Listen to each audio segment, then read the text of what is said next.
اللہ الرحمن الرحیم ایاک نعبد و ایاک نستعین۔ میرے پاکستانیوں، میں آج آپ سے جو بات چیت کرنا چاہتا ہوں وہ جو مزید تیل کی اور ڈیزل کی قیمتیں جو مہنگی ہوئی ہیں، جو پٹرول کی قیمتیں، اس کے اوپر بات کرنا چاہتا ہوں، اور پھر اپنا لائے عمل دینا چاہتا ہوں کہ ہمیں بحیثیت قوم ہمیں کیا کرنا چاہیے۔ اس میں کیا چپ کر کے برداشت کرنا چاہیے یا اپنی آواز اٹھانی چاہیے اس کے خلاف؟ سب سے پہلے میں اپنی ساری قوم سے جو آج بات کرنا چاہتا ہوں وہ یہ کہ سارا جو ہمارے خلاف سازش ہوئی تھی، جو ساری عدم اعتماد ہوئی تھی، جس وجہ سے ہمارے جو اتحادی ہمیں چھوڑ کے گئے تھے اور جو پھر ہمارے لوگ لوٹا ہوئے تھے، ان سب نے ایک چیز کہی تھی کہ جناب بہت مہنگائی ہو گئی، ہمارے سے حلقوں میں جایا نہیں جا رہا، بڑی حکومت نااہل ہے۔ یہ ساری چیزیں انہوں نے جب عدم اعتماد کی سازش میں یہ سب شامل ہوئے تھے تو سب نے ایک ہی بات کی تھی جنہوں نے ہمیں چھوڑا تھا۔ ہمارے مخالف نے بھی یہی بات کی تھی۔ آپ ان کی سٹیٹمنٹس پڑھ لیں، یہ سارے ان کے پی ایم ایل اور پیپلز پارٹی کے لیڈرز اور فضل الرحمان سب ایک ہی بات کر رہے تھے کہ بہت مہنگائی ہو گئی، ملک تباہ ہو گیا، اس نااہل حکومت کو گرانا چاہیے۔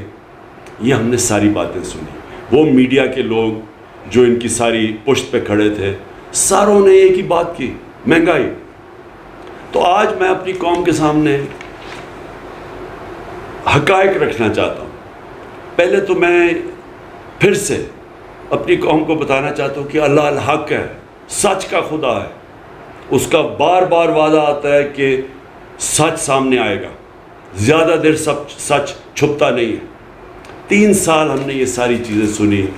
جو بھی لوگ اس سازش میں ملوث تھے انہوں نے مہنگائی پکڑ رکھی، کیونکہ عام طور پہ جب بھی حکومتیں جاتی ہیں اس ملک میں، اور یہ 2 دفعہ حکومتیں نکالی گئی 90 کی دہائی میں، پیپلز پارٹی اور نون لیگ ہمیشہ کرپشن پہ گئی ہیں۔ یہ گورنمنٹ کے اوپر کسی آج تک، اور میں چیلنج کرتا ہوں کہ کوئی بتائے عمران خان نے کرپشن کی ہے۔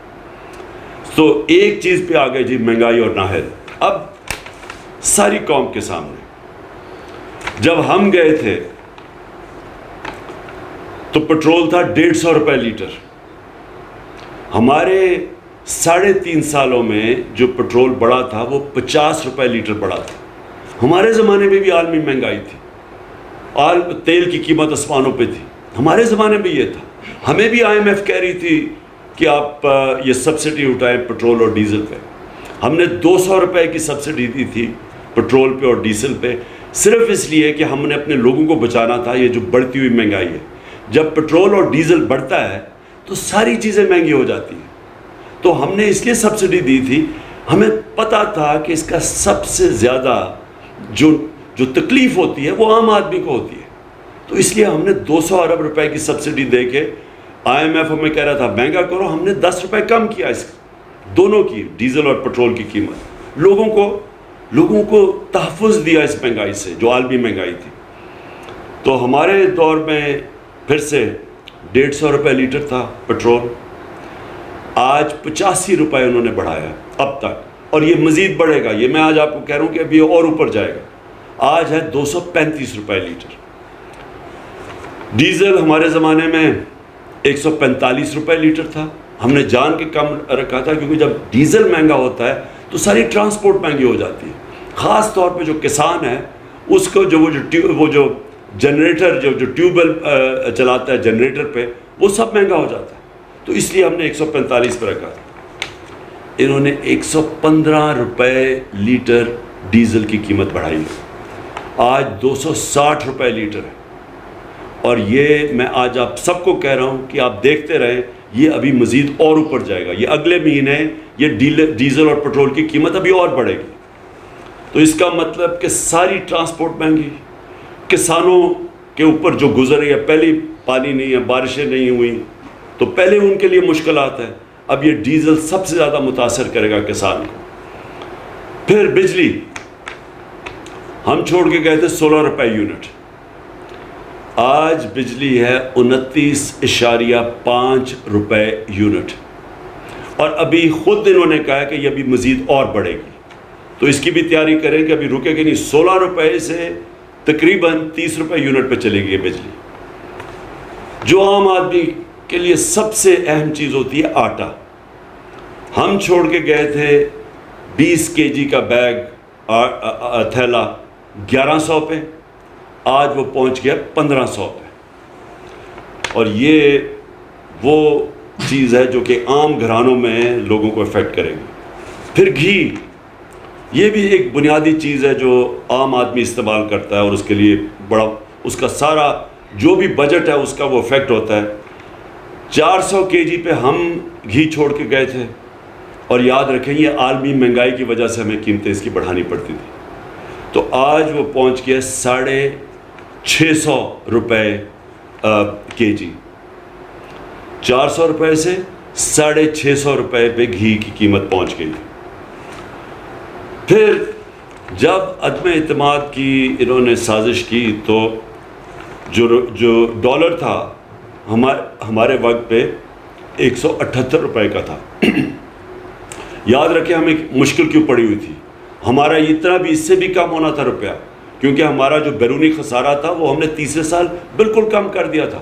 یہ چھوڑ کے گئے تھے نون لیگ تاریخی بیرونی ملک خسارہ, یہ چھوڑ کے گئے تھے تقریباً 20 ارب ڈالر.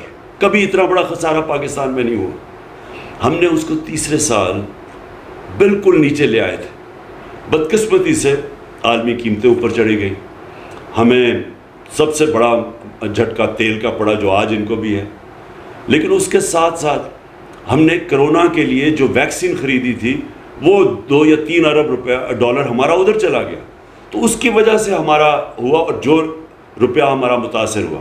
تو اس کے باوجود 178 روپے کا ڈالر تھا, آج ڈالر پہنچ گیا ہے 208 روپے پہ.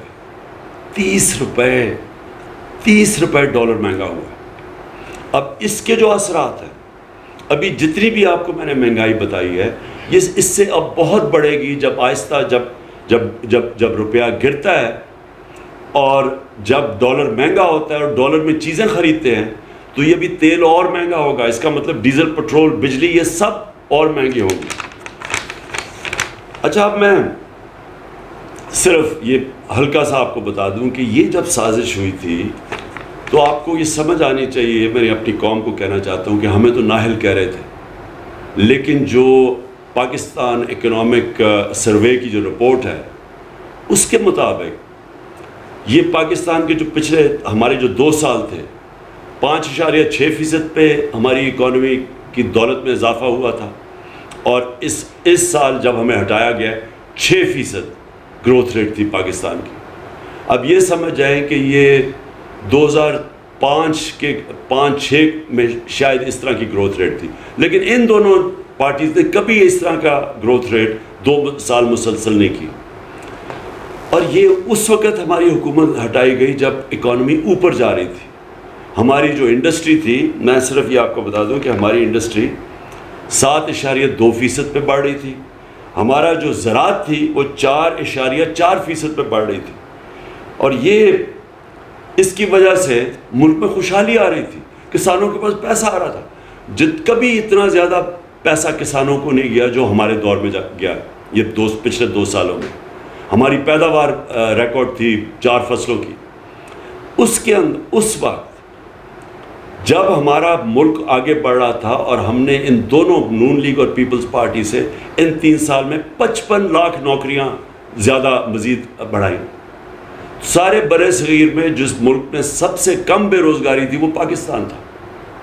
تو اس وقت یہ انہوں نے سازش کی, مہنگائی کا بہانہ مارا, مقصد کچھ اور تھا. پاور میں آ کے نہ ان کو سمجھ آئی کہ معیشت کو کیسے سنبھالنا ہے, نہ ان کو سمجھ آئی مہنگائی کا شور بچا. مہنگائی کا میں نے آپ کے سامنے بتا دیا. مقصد ان کا صرف ایک تھا, NRO2 لینا. اپنی جو چوری تھی اربوں روپے کی ان ساروں نے مل کے جو چوری کی تھی پچھلے 10 سال میں, کیونکہ پہلے 10 سال میں تو ان کو NRO1 مل چکا تھا, مشرف نے معاف کر دی تھی ان کی اربوں روپے کی چوری.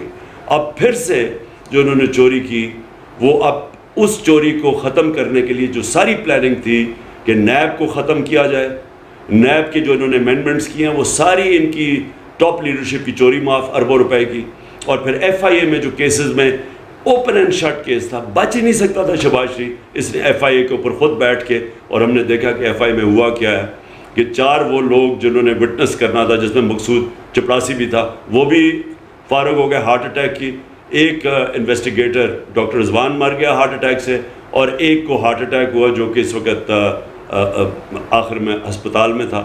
اور تو یہ اصل میں ان کا مقصد تھا، اور پھر الیکشن کمیشن کے ساتھ مل کے الیکشن کی دھاندلی کر کے پھر مسلط ہو جائیں.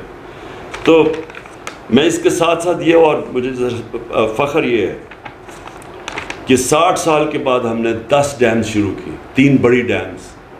یہ پہلی دفعہ یعنی کسی حکومت کو نہیں آیا کہ آج پانی کا جو اتنا بڑا مسئلہ ہے، جب تک پانی کے ریزروائرز نہیں بنیں گے، جو ہندوستان میں انہوں نے کوئی 3-4 ہزار ڈیمز بنائی ہوئی ہیں، چائنا میں 5,000 بڑی ڈیمز ہیں، ہمارے کوئی ڈیم ہی نہیں بنی 50 سالوں سے.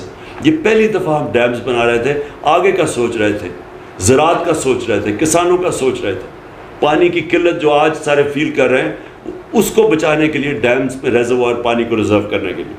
اس کے علاوہ ہم نے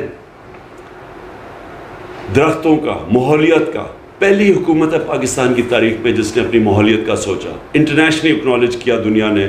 جو ہماری 10 بلین ٹری سونامی تھی، یہ انٹرنیشنلی اکنالج ہے. اور اس میں باہر برطانیہ کے پرائم منسٹر نے خاص نام لیا کہ پاکستان لیڈ کر رہا ہے دنیا میں کلائمیٹ چینج کو روکنے کے لیے.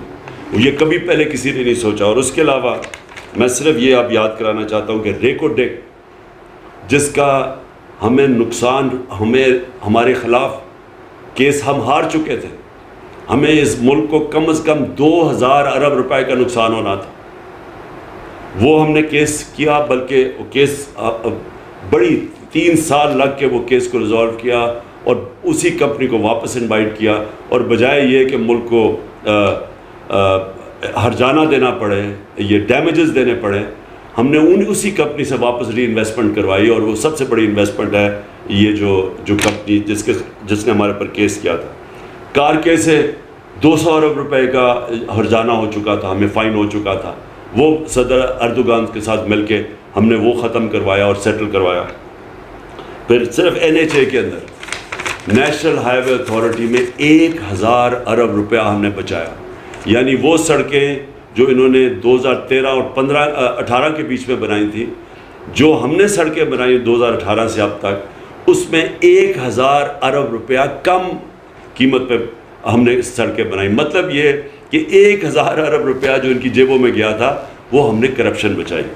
اب میں آخر میں اپنی ساری قوم کو کہتا ہوں کہ اب ہمارے اوپر ہے، ہم اگر اس امپورٹڈ حکومت کی جس طرح کی یہ عوام مہنگائی کی دلدل میں دھنس رہی ہے، اگر ہم آرام سے اسی طرح بیٹھے رہے تو میں آج آپ کو بتا رہا ہوں کہ ابھی مزید اور مہنگائی بڑھنے والی ہے. اور ان کے جو سربراہ ہیں ان کو کوئی فکر نہیں ہے پاکستان میں کیا ہوتا ہے، کیونکہ ان کے اربوں ڈالر ملک سے باہر پڑے ہوئے ہیں. ان کے 30 سال سے اس ملک سے منی لانڈرنگ کر کے پیسے باہر لے کے گئے. ان کو کوئی فرق نہیں پڑے گا. فرق پڑے گا جس کا جینا مرنا پاکستان میں. تو میں آج ساری قوم کو پرامن احتجاج کے لیے آج دعوت دے رہا ہوں. اتوار کو 9 بجے سب نے پرامن احتجاج کرنے کے لیے نکلنا ہے. میں ساری اپنی قوم کو، ہر شعبے کو، ٹریڈ یونینز کو، پروفیشنلز کو، ڈاکٹرز کو، انجینئرز کو، کلرکس کو، سرکاری نوکروں کو، میں آج سب آپ کو دعوت دے رہا ہوں کہ اگر آپ نے یہ تماشا مزید اور دیکھنا ہے تو یہ یاد رکھیں کہ جو آگے مہنگائی آ رہی ہے وہ اس سے بہت بڑھ کے آ رہی ہے. تو میں سب کو آج دعوت دیتا ہوں، اتوار کو 9 بجے آپ نے سب نے احتجاج کرنا ہے. اور میں انشاءاللہ اسکرین کے ذریعے، ویڈیو کے ذریعے میں 10 بجے آپ سب سے بات کروں گا ویڈیو اسکرین کے ذریعے. تو میں چاہتا ہوں کہ آپ سب نکلیں پرامن احتجاج، اور اپنے شہروں میں نکلیں، اور شام کو 9 بجے نکلیں، اور 10 بجے میں آپ سے بات کروں گا. میں یہ چاہتا ہوں کہ ایک پیغام جائے ان لوگوں کہ اگر آپ سنبھال نہیں سکتے تھے اس ملک کو تو کیوں اتنی سازش کی. اگر آج آپ کہہ رہے ہیں کہ جی بارودی سرنگیں بنا دی گئی ہیں، تو کیا آپ کو ضرورت تھی کہ ایک ملک جو صحیح طرف لگا ہوا تھا اس کو کیوں آپ نے ڈیریل کیا؟ صرف اس لیے کہ اپنی چوری بچانے کے لیے. اور آج آپ ہمیں کہہ رہے ہیں کہ جی ہم کیا کریں جی، یہ تو بڑا انٹرنیشنلی قیمتیں اوپر بڑھ گئی ہیں، عالمی بحران ہے. آج آپ کو یہ یاد آیا؟ آپ کو نہیں پتا کہ یہ پہلے سے ہم جو سارے فیس کر رہے تھے. بار بار میں بتا رہا تھا کہ ہم بڑی مشکلوں سے اپنے لوگوں کو مہنگائی سے بچا رہے ہیں، اور یہ جو عالمی مہنگائی ہے اس سے ہم پروٹیکٹ کر رہے ہیں. کس طرح ہم نے سبسیڈائز کیا. تب تو سارے لگے ہوئے تھے کہنے کہ جی اس کو کیوں اس نے پٹرول کی قیمت بڑھائی اور ڈیزل کی، اور مہنگائی کیوں کر رہا ہے. مہنگائی مارچ ہو رہی تھی ہمارے خلاف. تو آج میں سوال ان سے پوچھتا ہوں کہ جو آج آپ نے مہنگائی کی ہے، یہ سارے ملک کی تاریخ میں ہی ایسی مہنگائی نہیں ہوئی. تو صرف اور صرف اپنے پیسے بچانے کے لیے آپ آئے تھے. اس لیے میں قوم کو کہتا ہوں کہ میں آج سب کو آپ کو دعوت دے رہا ہوں اس احتجاج میں شرکت کریں. میں تو بلکہ پولیٹیکل پارٹیز کو دعوت دے رہا ہوں. میں تو عام اپنی خواتین کو جو آپ گھر میں دیکھ رہی ہیں قیمتیں بڑھتے ہوئے، میں آپ سب کو دعوت دے رہا ہوں. پرامن احتجاج کرنا ہمارا حق ہے، یہ ہمارا جمہوری حق ہے، یہ ہمارا آئین ہمیں حق دیتا ہے، اور ہم نے ہمیشہ پرامن احتجاج کیا ہے. اور انشاءاللہ اتوار کو آپ سب نے نکلنا ہے، اور میں انشاءاللہ اتوار